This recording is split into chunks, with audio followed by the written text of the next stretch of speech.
Welcome back to What Arty Noobs for General Disturbance. This is the FV304. It's the Tier 6 British SPG. This one's located on the assault team of Redshire Assault, and it's under the command of a fingernail clipping. And yes, that's 3 marks of excellence on the barrel. Game on. This should be a lot of fun, because this map is perfect for the FV304 in a battle like this. It's a 4.5-inch howitzer capable of doing 450 alpha, and it will penetrate through 26mm of armour with a 2.2 meter burst radius. Now he's actually providing himself with plenty of cover to start with, because of course he needs to be able to shoot at the enemy. He has to be fairly close to them, but he doesn't want to get spotted by them. Round out the Comet. Just misses him. It was a good shot though. Found another target at T14, almost loaded. He fires a round in and nope, don't think he got anything off that one. The burst radius is actually fairly short. It's only 2.22 meters. So you have to get the shell fairly close in order to actually do any damage to the tracks. The Comet's gone. But there are more targets. Now he has to get a bit closer on this one. So he's moved up to the next tree. It was actually quite a good idea to use knockdown trees for cover on a short range battle, but on a long range one, you wouldn't want to do it because it does give away your firing position. On this particular map, if you're the defending Arty, then you look for targets like those trees to actually give you a clue as to where the enemy might be.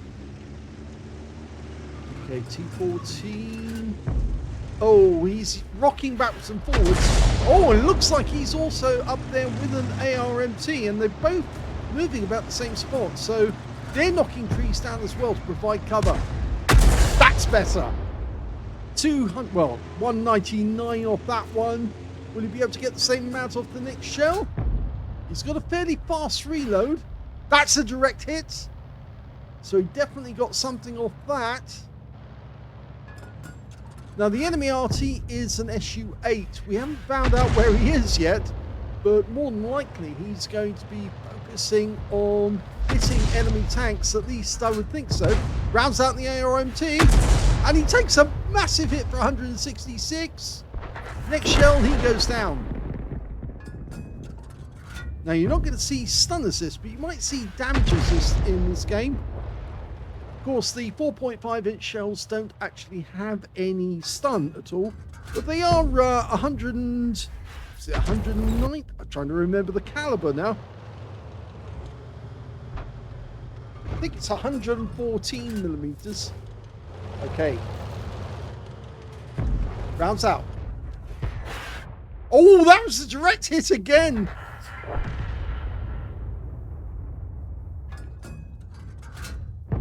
Rounds out again.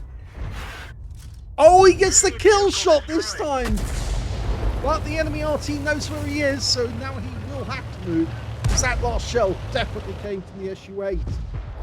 Okay, good work. First kill. Now it takes a little while for it to dial in. He's bouncing around a bit because I think he might be moving. Got to watch out. If you are moving about a bit, you might actually get a rescue that won't dial in. He's also concerned because there might be enemy tanks out there who might be able to spot him. In fact, he's now seen that enemy tanks down to the south, and I think he wants a piece of them as well. I would actually knock that tree down there just so the cover from the 45 TP.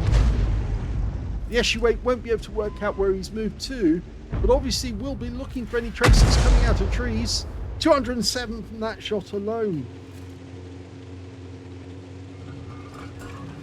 Yes, it's 114.3mm. That's the caliber. And of course, anything below 15 centimeters is not supposed to have stun. But of course, that is not true when it comes to the 5.5-inch. Okay, you can see he's gently backing up there in cruise, I think. Or it looked like cruise. Either that or he was just adjusting his position. Very close to getting the leopard. Now, the Leopard's far enough away from him that he doesn't have to worry about that guy spotting him. But the Leopard is also a light tank which could jump on him at any moment if he suddenly does spot him. Quick check there. He's outside range, so he has to move. But he's probably going to get spotted with that KB3. So he's decided to switch targets and go for the KB3 instead. Okay, he's marked the target. Tells his teammates what he's after.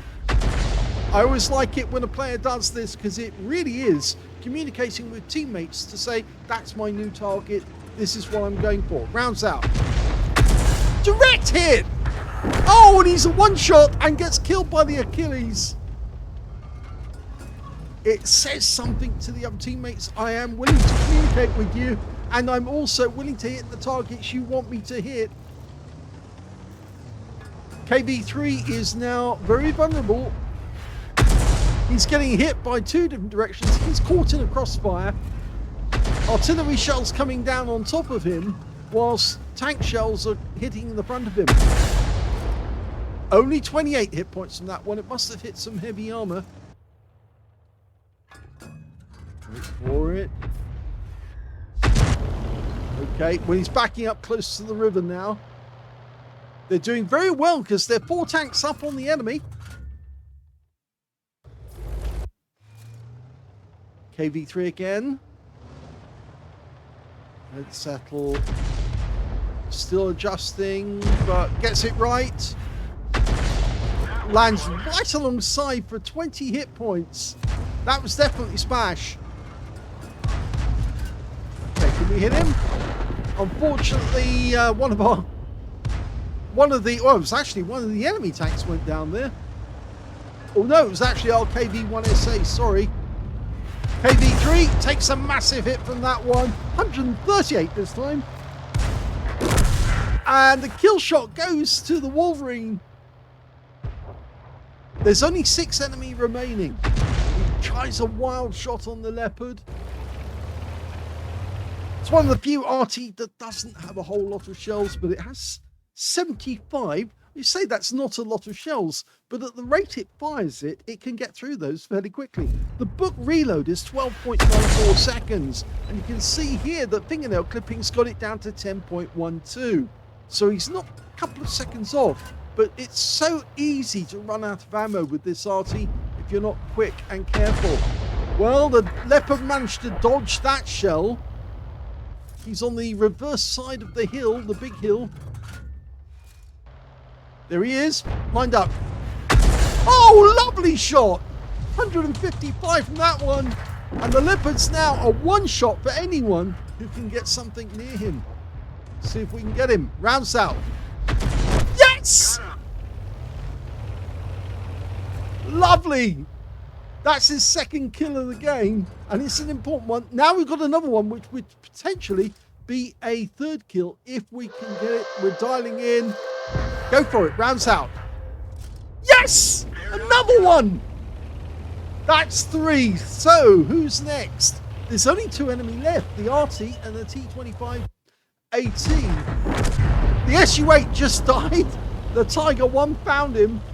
And that means now there's only the T25 AT left. That's the one with the fixed gun, not the turret. And there he is to the north, and we're getting a request from a platoon with somebody who already has 3 kills. We put a round into the T25 and he's wiped out, and that is the end of the game. Here's the end of battle stats, and that was an ace tanker game for a fingernail clipping in the FV304. He managed to get a demolition expert because he blew one of the enemy tanks to pieces. He also managed to get a bruise medal for getting at least 5 critical hits. In fact, he got 17 in that game. And his win rate was 6,671, which is way above Super Unicum. So very good game indeed. Now, which one was it that he actually got the demolition expert on? Well, I think it happened to be this guy. Yeah, it's a penetrating shot on the Achilles, and that was the end of him. We didn't actually see the demolition because it actually went on when he was a blind hit. So he was hiding behind the house, and he just suddenly blew up. So anyway, going to the rest of him, let's have a look at the team score. The highest damage in the game, 2,452 hit points, but sadly no high caliber because it wasn't 20% of the enemy hit pool. Second highest damage in the game went to the 45 TP on the enemy team with 1,930, and the third highest went to the Tiger 1 on our team, who managed to get a cool-headed and steel wall with 1,806 hit points of damage. When it came to kills, we see that it was that Tiger 1 who got 4 kills. 3 kills went to a fingernail clipping and the Caro P88. On the enemy team, the Leopard and the SU8 both managed 2 kills. When it came to base XP, he's in second place on that one, just as he was second place on the number of kills. So first, second, 918 went for a fingernail clipping, 1,066 went to the Tiger 1, the only player to get over 1,000 base. But in third place, we've got the Caro P88 with 903. He fired 37 rounds in that game, got 15 direct hits on the enemy, 1 penetrating shot, the Achilles. Very good shot, actually, considering the guy was hiding very close to the house to make sure that he didn't actually get hit, but it didn't protect him in the slightest. 21 splashes, 2,452 hit points of damage, all of it at more than 300 meters. He did receive 1 hit by way of splash from the enemy SU8, worked out where he was, and quite quickly he redeployed to make sure that he couldn't do that again. 8 enemy vehicles were damaged, 3 were killed, so missed out on getting a Confederate by 1 tank that he actually wiped out. 17 base capture points in the cap at the end of the game, but of course they didn't have to cap out. On a free-to-play count, he actually made 17,613 credits profit from that game, and he also picked up 1,836 experience points as well. I don't see any holiday ops on this one. I'm wondering, actually, if the fingernail clipping is taking part in it, which would be a pity because you're missing out on a huge amount of credits available to anyone who is in holiday ops, actually. So definitely worth completing everything to do with the holiday ops, even if you're not actually going to buy any boxes or anything like that, because it does in the end work out in your favor. So I hope you enjoyed that game. I know a lot of people do love watching the FV304 in action. We will have more replays for you soon. Hope you enjoyed it. If you did, please give the video a like, do subscribe to our channel, leave a little comment down below because it feeds the algorithm, and thank you for watching.